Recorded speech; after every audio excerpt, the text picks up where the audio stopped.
Respeitável público, sejam todos muito bem-vindos ao nosso podcast Saúde e Negócios, diretamente dos pavilhões de eventos da PUC no Health Meeting 2025.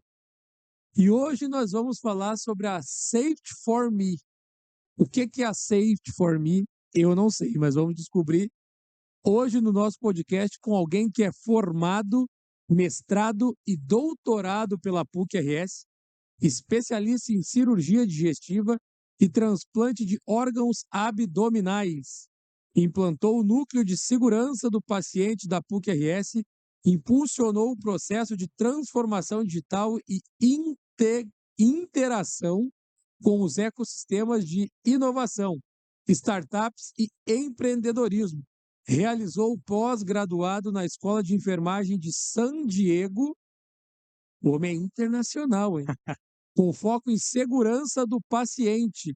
Professor da Escola de Medicina da PUC, autor dos livros O Novo Mindset Médico, é Mindset ou Mindset, daqui a pouco ele explica. Segurança do paciente e a verdadeira revolução da saúde. Bom, quero conversar hoje com Salvador Neto. Seja muito bem-vindo ao nosso podcast. O homem tem um currículo extenso, se a gente for falar só do currículo dele, vamos precisar de umas 3 horas aqui.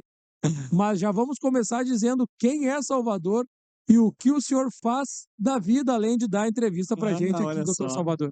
Que alegria estar aqui, Elias. Obrigado pelo convite. Obrigado. Estar aqui nessa feira maravilhosa e poder compartilhar um pouquinho da nossa história com vocês. Então, como tu viu, eu sou médico, né? Fiz uma carreira tradicional por um tempo, né, como cirurgião, trabalhei com transplantes muito tempo, aqui no Hospital da PUC, do outro lado da rua, aqui onde a gente está. Sim. Né? E aos poucos fui me apaixonando pela gestão.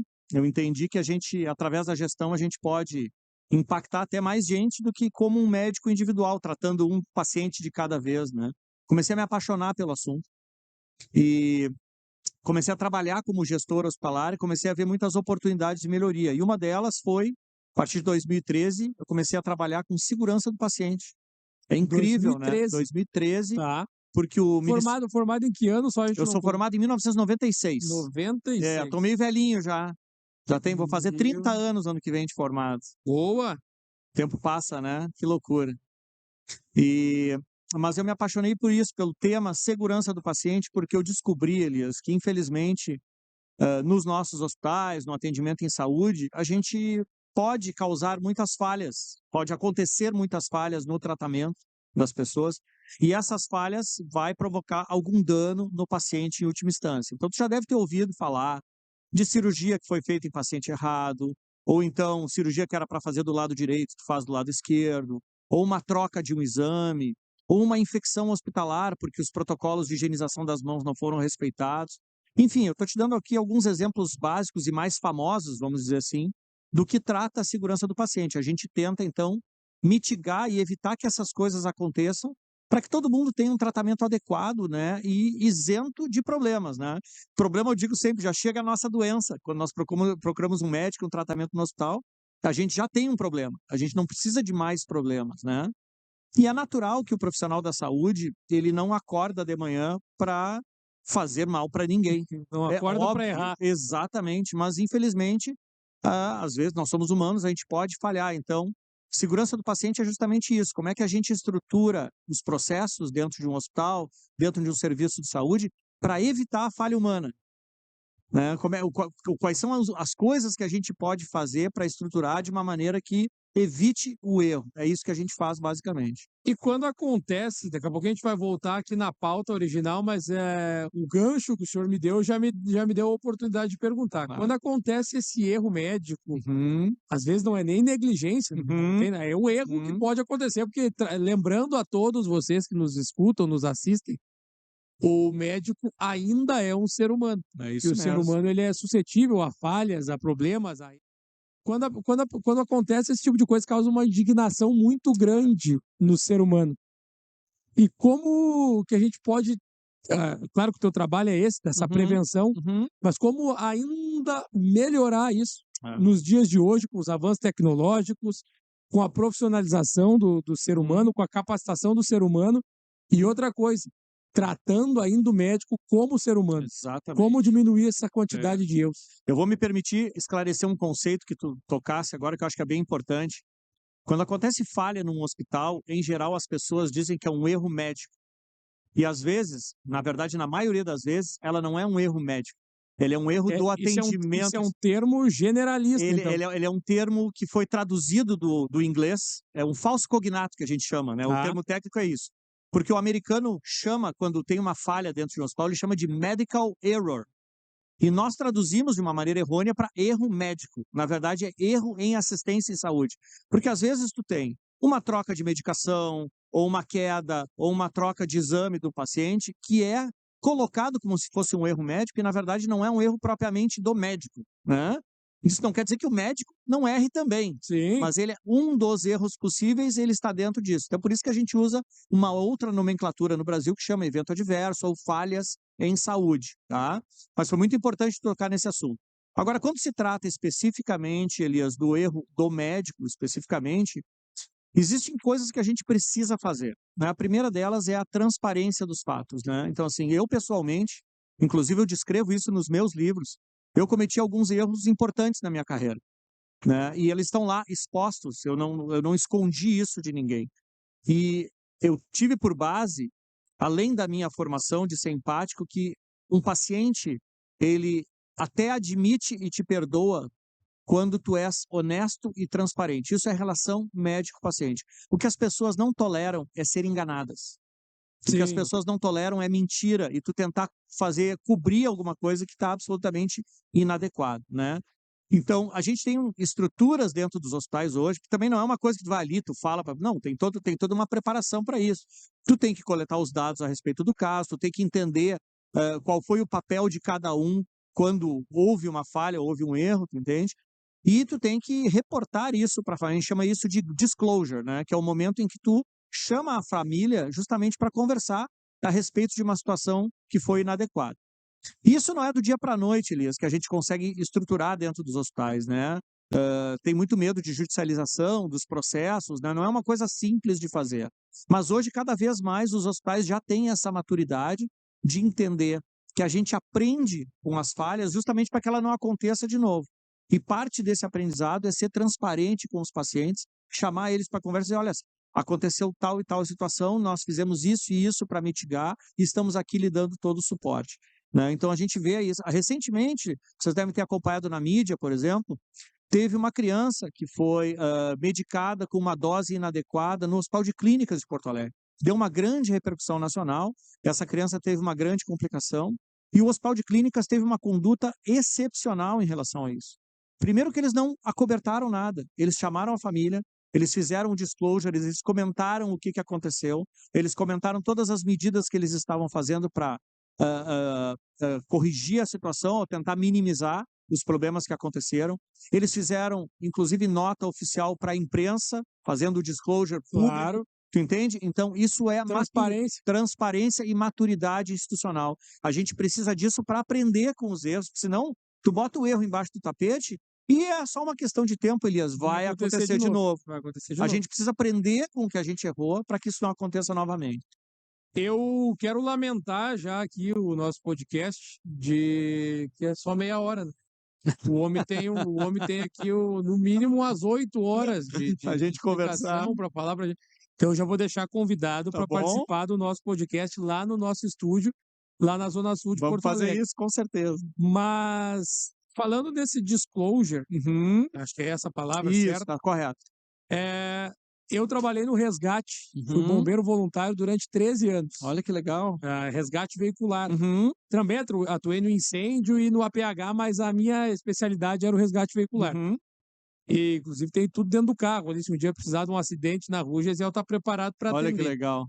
Mas eu trabalhei também em recepção de hospital.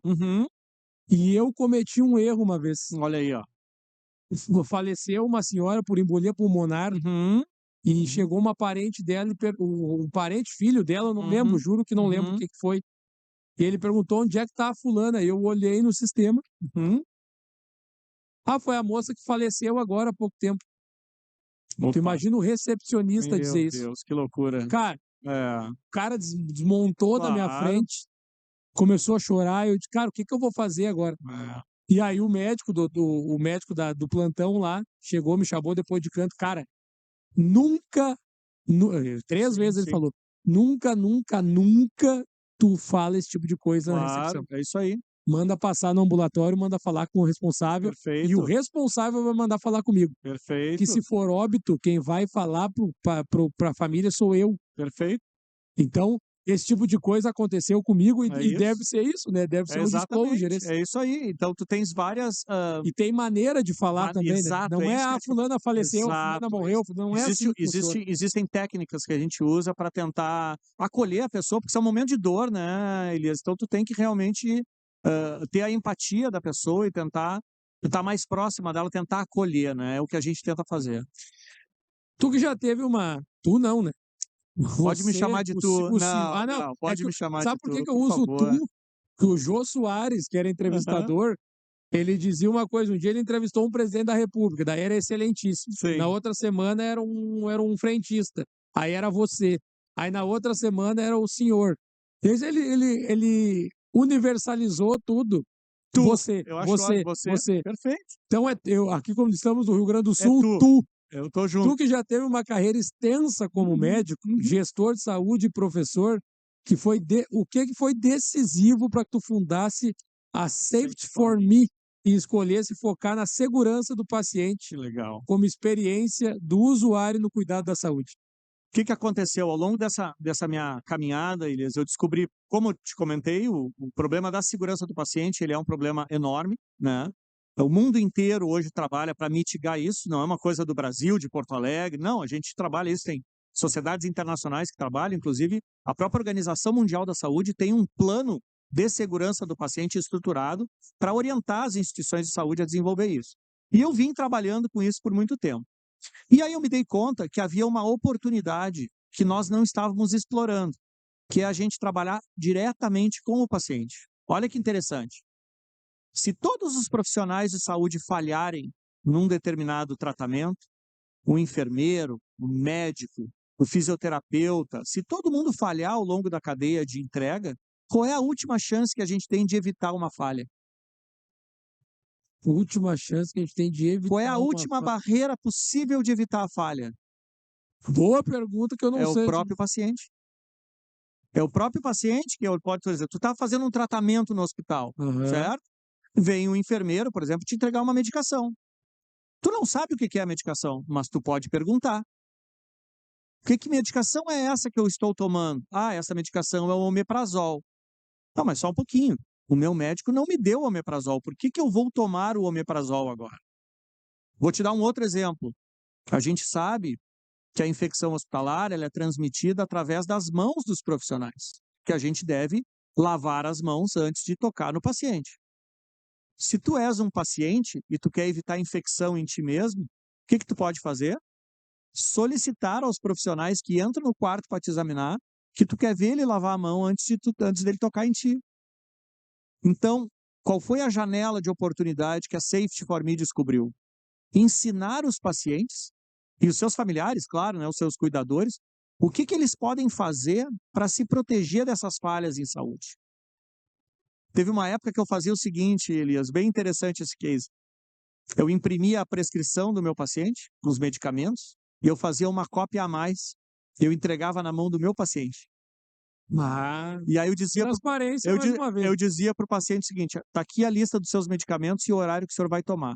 Eu preciso da sua ajuda para evitar que a gente tenha algum erro de medicação. Eu gostaria que o senhor, no momento que fosse receber uma medicação, o senhor pergunte para o enfermeiro, para o técnico de enfermagem, o nome do remédio, para que ele serve, qual é a dose, e o senhor verifica nessa prescrição que eu estou lhe dando aqui se está correto. O senhor está se tornando um membro ativo. Exato. Responsável por Tu tocasse na palavra-chave. Corresponsabilidade.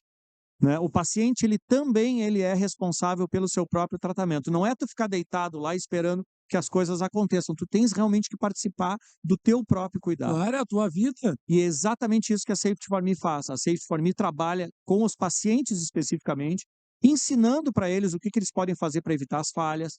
A gente tem um sistema de avaliação para que eles possam avaliar o que eles estão percebendo nos hospitais, nas clínicas, A gente deixa um canal de comunicação aberto para que o paciente possa interagir e reportar tudo que ele está vendo.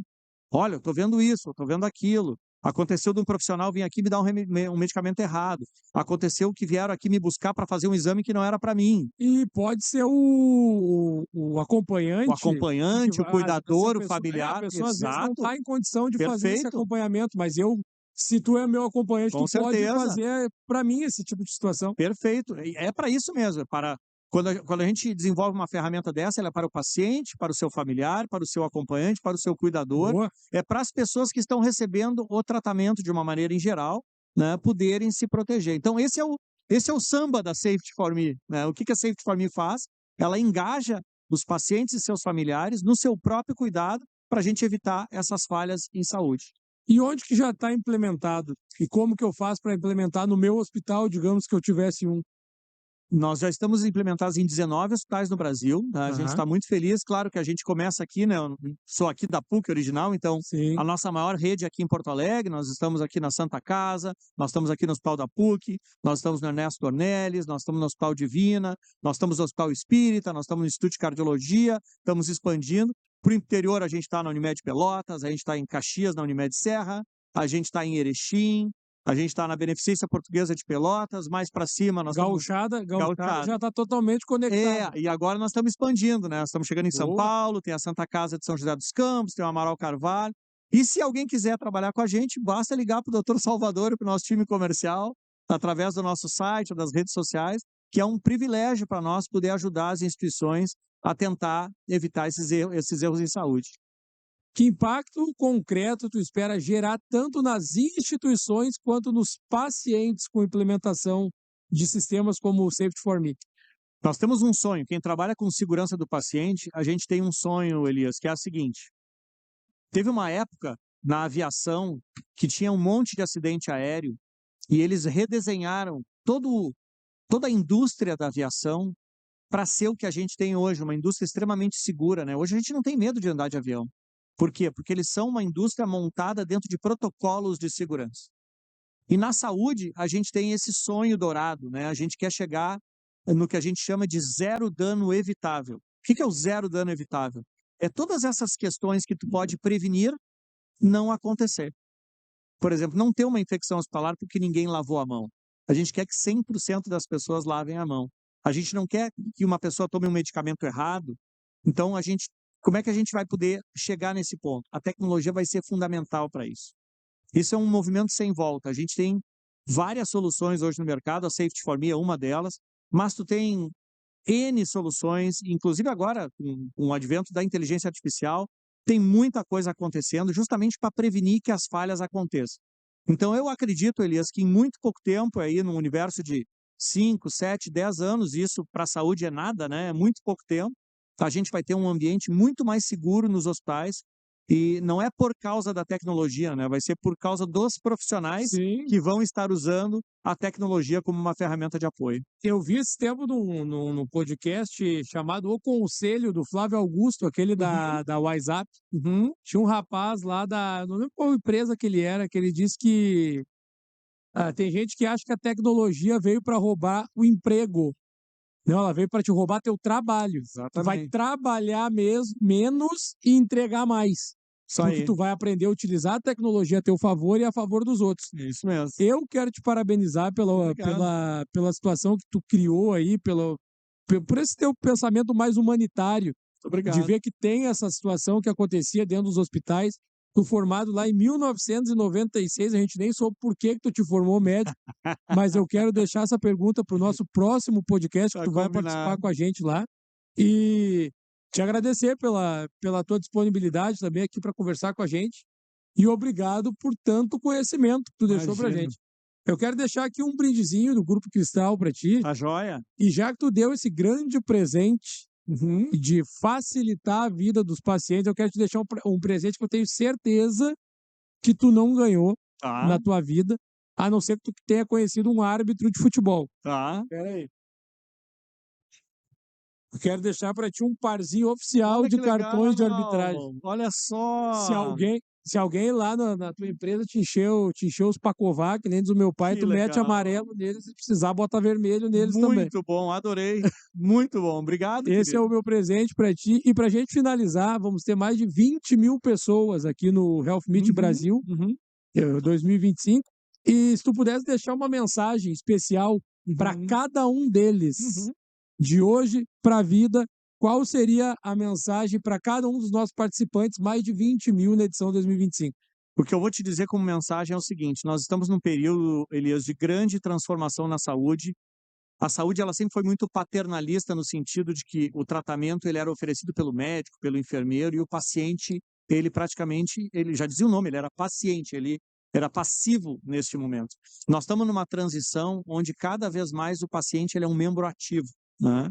Então a minha sugestão para quem tem um serviço de saúde, seja hospital, seja clínica, é a seguinte: redesenhe os seus processos de trabalho baseado na necessidade do seu cliente paciente. É isso que vai fazer a verdadeira revolução da saúde. Não é a inteligência artificial, mas é a maneira como a gente se reporta ao paciente, ao seu familiar, colocando ele de verdade no centro do nosso serviço. Teve um cabeludo que andou um tempo atrás no mundo aí, caminhava por cima da água, transformava água em vinho, que falava mais ou menos uma coisa Isso assim, aí. a compaixão com o ser humano, igual o nosso Salvador Neto, que foi o nosso convidado de hoje, implementou e vem implementando e conta comigo para divulgação desse teu Muito serviço obrigado. aí, que pode ter certeza que vai ajudar muitas pessoas. Afinal, pessoas precisam de pessoas. Muito obrigado pela tua participação.